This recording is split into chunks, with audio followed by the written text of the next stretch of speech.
Of all the financial titans and philanthropists of the 20th century, none are more complex or mysterious than George Soros.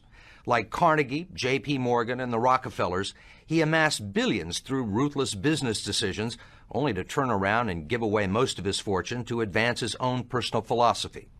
He can move world financial markets simply by voicing an opinion, or destabilize a government by buying and selling its currency.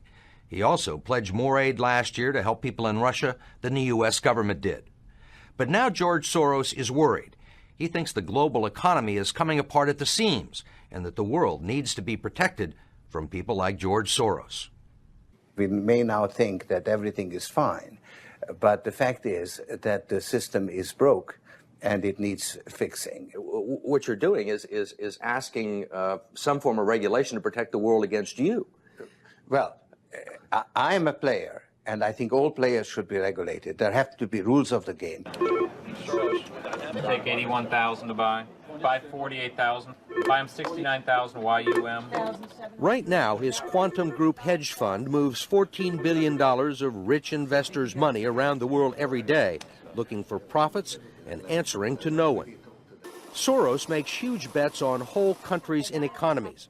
Last year, when he saw cracks in the Asia boom, he began selling the currency in Thailand.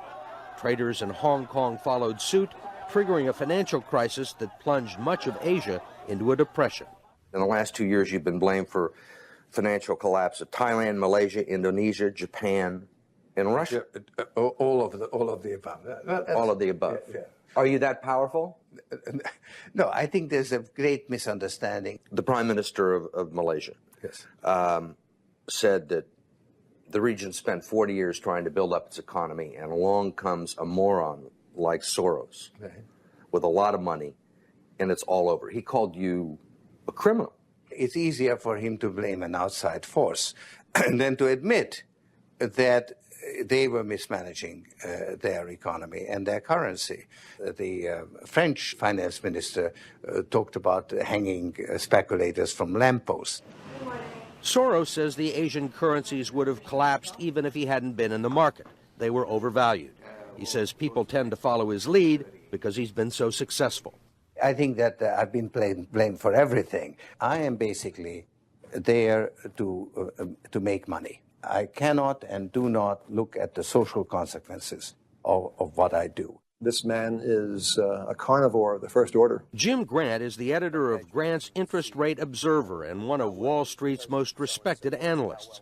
He never tires of watching Soros, in part because of the huge bets he's willing to place on his hunches. He has always amazed the people he's worked with at his audacity and his willingness to back up his commitments with enormous sums of money. It causes the blood to drain from ordinary mortals' faces. Like risking $2 billion in Russia. When the Russian market began falling apart in August, Soros was the country's single largest investor. He called the U.S. Treasury and asked Uncle Sam for $7 billion to prop up the ruble. When U.S. officials failed to intervene, Soros wrote a letter to the Financial Times of London saying he thought the Russian currency should be devalued by as much as 25%. A few words from Soros were enough to cause panic selling that fueled the crash. What's it like to have a statement that you make have such serious, grievous consequences? I mean, you can, it looks to me like in a number of situations you can take a position against a currency or make a statement, and the whole country falls apart. Well, it's a tremendous sense of responsibility, actually. And it's also a humbling experience because I am actually trying to do the right thing, and sometimes what I do has an unintended negative consequence, as it did in Russia. For both the Russian middle class and for Soros, who lost his $2 billion. Whatever his motivations, no one can accuse him of greed. He's backed away from the day-to-day operation of his businesses and is giving away his billions now with the same determination that he made them in places like Haiti, a country that has less money in the bank than he does. Last month, he brought the First Lady with him for a look at some of the projects his foundation is funding. This is Mr. George Soros, and he's going to be helping the hospital. This year, Soros plans to give away almost $500 million around the world. In Bosnia, when the water supply to Sarajevo was cut off at the height of the siege, it was Soros who wrote a check to jury-rig a pipeline through an abandoned highway tunnel. $5 million up front can be more valuable than $50 million a year or two later. Ambassador Richard Holbrooke brokered the peace in Bosnia. At one point, after the Dayton peace agreements in Bosnia in 1995, for a considerable period of time, George had given more money to implement the peace agreements than the U.S. government had. He just could move that fast. In Russia, he pledged $100 million to help scientists who might otherwise have sold their expertise to bidders like Iran or Iraq. In Eastern Europe, he's educated a new generation. And in Ukraine, he spent millions retraining the old Soviet military. At the center of George Soros, there's an inherent contradiction. Which is? Which is, on one hand, you're the capitalist who does not care about the social consequences of his act, and on the other hand, you are a philanthropist who cares only about social consequences. How do you resolve the two? Recognizing that as a competitor, I've got to compete to win. As a human being, I am concerned about the society in which I live. Which George Soros am I talking to now? The amoral George Soros or the moral George Soros? It's one person. It's one person who at one time engages in amoral activities and at the rest of the time tries to be moral. To understand the complexities and contradictions in his personality, you have to go back to the very beginning, to Budapest, where George Soros was born 68 years ago to parents who were wealthy, well-educated, and Jewish. When the Nazis occupied Budapest in 1944, George Soros' father was a successful lawyer. He lived on an island in the Danube and liked to commute to work in a rowboat. But knowing there were problems ahead for the Jews, he decided to split his family up. He bought them forged papers, and he bribed a government official to take 14-year-old George Soros in and swear that he was his Christian godson. But survival carried a heavy price tag. While hundreds of thousands of Hungarian Jews were being shipped off to the death camps, George Soros accompanied his phony godfather on his appointed rounds, confiscating property from the Jews. These are pictures from 1944 of what happened to George Soros' friends and neighbors. You're a Hungarian Jew who escaped the Holocaust by posing as a Christian. Right. And you watched lots of people get shipped off to the death camps. Right.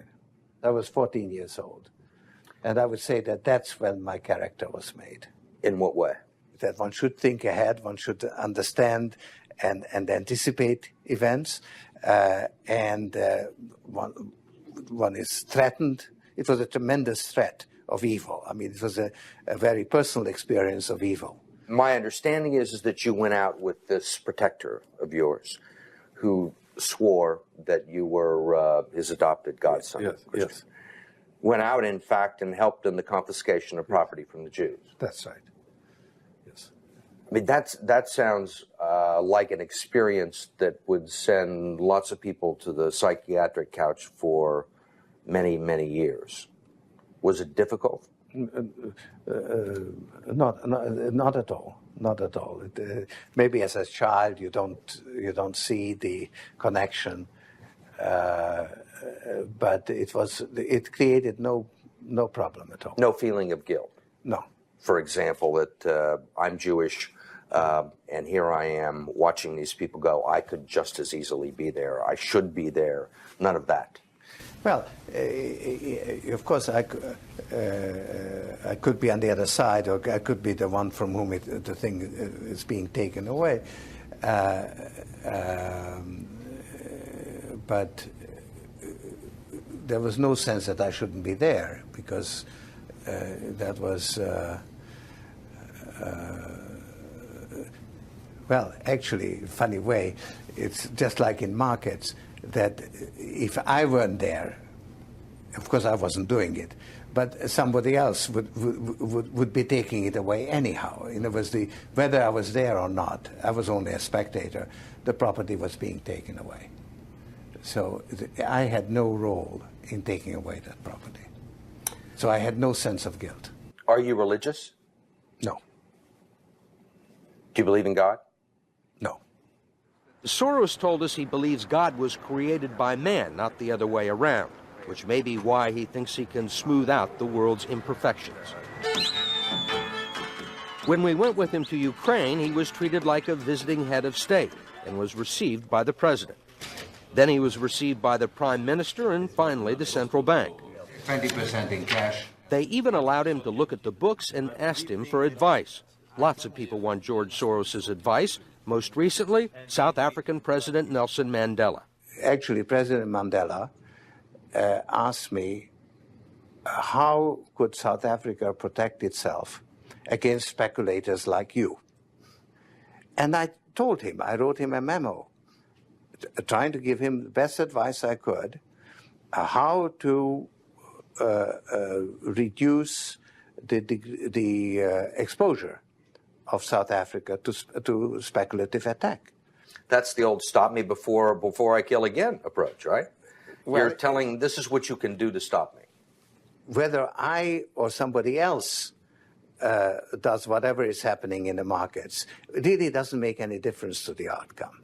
I don't feel guilty because I'm engaged in an amoral activity which is not meant to have anything to do with guilt. Part of the reason he is so rich is that the Soros hedge funds operate offshore in the Netherlands Antilles to avoid scrutiny by the Securities and Exchange Commission. So even while Soros tells Congress and the Treasury that hedge funds must be regulated to stop the global crisis, he's avoiding the rules. Why is it that Americans can't invest in the quantum fund? It's an offshore fund. Why is that? Because the fund is not registered with the Securities and Exchange Commission.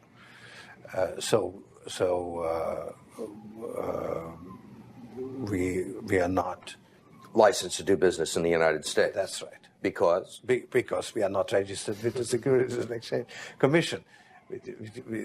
Because we find it more convenient to operate without it. So in some ways it's to escape regulation. Yeah, that's right. But you've been sitting here talking about the need for regulation. Yes, and whatever regulations are imposed, we will obey. We already conform to everything. If the beneficiaries of Soros's billions do not understand the intricacies of SEC rules and offshore hedge funds, they do understand what he's done for them. The president of Haiti is reading his new book, The Crisis of Global Capitalism, and so is President Clinton. Will all the attention spoil George Soros? George Soros, in a way, is Donald Trump without the humility. One of your money manager told us that George really does think he's a god. I mean, if you think that you're God and you go into financial markets, you're bound to come out broke. So the fact that I'm not broke shows that I don't believe that I'm God.